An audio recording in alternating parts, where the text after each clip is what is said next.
नमस्कार, मैं श्यामगिरी। आज के कार्यक्रम में आप सभी दर्शकों का स्वागत है। महाराष्ट्र में एकनाथ शिंदे है कि मानते ही नहीं। महाराष्ट्र में एकनाथ शिंदे है कि मानते ही नहीं और बीजेपी सुधरने का नाम नहीं लेती, तो फिर चलेगा कैसे? तब तो यह बहुत बड़ी मुसीबत खड़ी हो गई बिहार के महाराष्ट्र को लेकर के। अब चूंकि महाराष्ट्र के अंदर एकनाथ शिंदे मानने को तैयार नहीं है, क्योंकि वह तो बैठक से ही उठ करके भाग जा रहे हैं बीएमसी चुनाव को लेकर के। जो 100 सीटें मांग रहे हैं एकनाथ शिंदे, और भारतीय जनता पार्टी उनको देने को तैयार नहीं है बीएमसी। और भारतीय जनता पार्टी वह सीटें ले रही है जिस पर शिवसेना के प्रत्याशी चुनाव जीते हैं बीएमसी चुनाव में। अब उन सीटों को, जिताऊ सीट को शिवसेना अपनी सीट क्यों दे दे भारतीय जनता पार्टी को? तो वह देने से इनकार कर रहे हैं। और भारतीय जनता पार्टी को चूंकि वैसे ही सीट चाहिए, क्योंकि विपक्ष या उसके सहयोगी दल के जो वोटर्स हैं उनको अपने पक्ष में लाना है, तो उन सीटों पर चुनाव लड़के जीतना है। यहां पर पेच फंस गया। अब एकनाथ शिंदे बेचारे मीटिंग से गुस्सा होकर के तमतमा करके बाहर निकल गए, और अजीत पवार पहले ही नॉट रीचेबल हो गए। लेकिन अजीत पवार का दर्शन गौतम अडानी के एक फंक्शन में अपने चाचा के साथ हुआ, लेकिन वह एक अलग कहानी है। वह महाराष्ट्र के अंदर बड़ी दांवपेच चल रहा है, क्योंकि एक तरफ नीतीश कुमार के सांसदों के ऊपर जो वह अंधभक्ति का एक जाल फेंका गया था, उनकी अंधभक्ति टूट गई, तो वह नीतीश के पाले में फिर चले गए हैं। तो शरद पवार को एनडीए गठबंधन की तरफ लाना है, तो थोड़ा वह लिपापोती तो करना ही पड़ेगा, मेल जुलाव करना पड़ेगा ना, चाचा भतीजा का संगम करना पड़ेगा। तो अडानी के जरिए संगम हो रहा,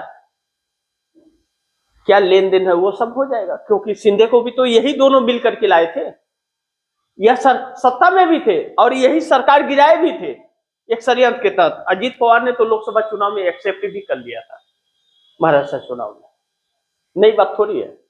यह दोनों शकुनी हैं।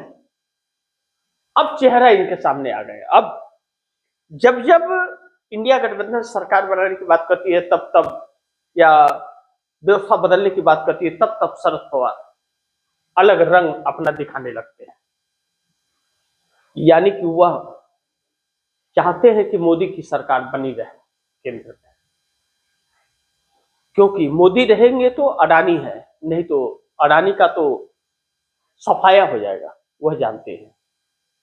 अब जो भी हो, यह तो मैं नहीं जानता, वही लोग जानते होंगे, लेकिन यह चीजें, तस्वीरें साफ बयां करते हैं।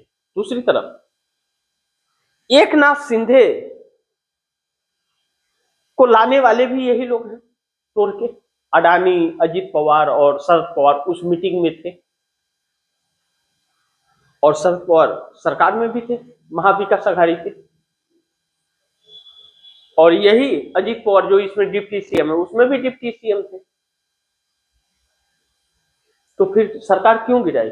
पैसा पैसा पैसा, पैसे के लिए, मोदी के लिए, अडानी के लिए। उस समय निकला था ना, 50 खोखे एकदम ओके, वह नारे सही थे। इन नेताओं ने ही एक्सेप्ट किया था बाद में कि 50 खोखे एकदम ओके का नारा उद्धव ठाकरे के लोगों ने लगाया। लेकिन दुर्भाग्य यह है कि वह उद्धव ठाकरे भी इन्हीं के तरफ होते हुए नजर आ रहे हैं। यानी कि यह लोग थूक के चाटने वाले नेता, यह बात आप कह सकते हैं खुलेआम शब्दों में। और आज एकनाथ शिंदे की भी जो नूरा कुश्ती चल रही है, इसलिए चल रही है कि एकनाथ शिंदे को उनका हक नहीं मिल रहा है, और वह देगी भी नहीं, क्योंकि एक नाथ शिंदे को तो एहसान मानना चाहिए कि भारतीय जनता पार्टी ने उन्हें नेता बना दिया और सीएम का सपना पूरा कर दिया। 2.5 साल ही सीएम रहे, लेकिन सीएम रहे ना, लेकिन डिप्टी सीएम बन करके अपना वो सीएम का जो रुतबा था उसे खत्म कर लिया एक नाथ शिंदे ने। और जब एक नाथ शिंदे ने रुतबा खत्म कर लिया तो अब इनके ऊपर शिकंजा कस रही है भारतीय जनता पार्टी की, आप अपनी पार्टी का विलय कर दो। और वह कर नहीं रहे, वो है कि सुनते नहीं एक नाथ शिंदे, और भाजपा है कि मानती नहीं।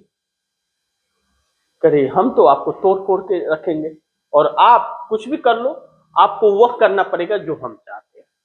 ऐसे में दोनों के अंदर महाभारत जंग छिड़ा हुआ है और जब तक यह महाभारत छिड़ा रहेगा तब तक मोदी की सत्ता कहीं भी इधर उधर नहीं होगी।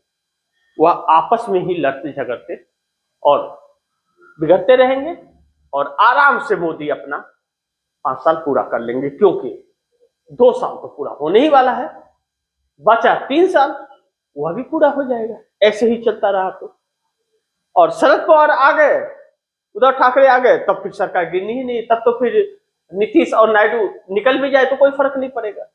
तो ऐसे में एक संकट में एक नाथ शिंदे है। देखना यह होगा कि दोनों में बीएमसी चुनाव का क्या रंग होता है।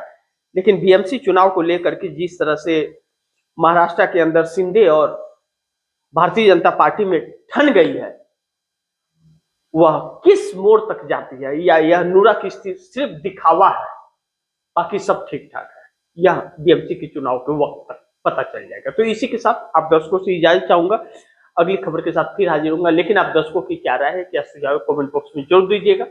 इस खबर को ज्यादा से ज्यादा शेयर कीजिए, अपने दोस्तों को भी कहिए आगे शेयर करें। आपने अगर चैनल को सब्सक्राइब नहीं किया, सब्सक्राइब कर लीजिए, अपने दोस्तों को भी कहिएगा चैनल को सब्सक्राइब करें। मिलते हैं अगली खबर के साथ, तब तक के लिए नमस्कार।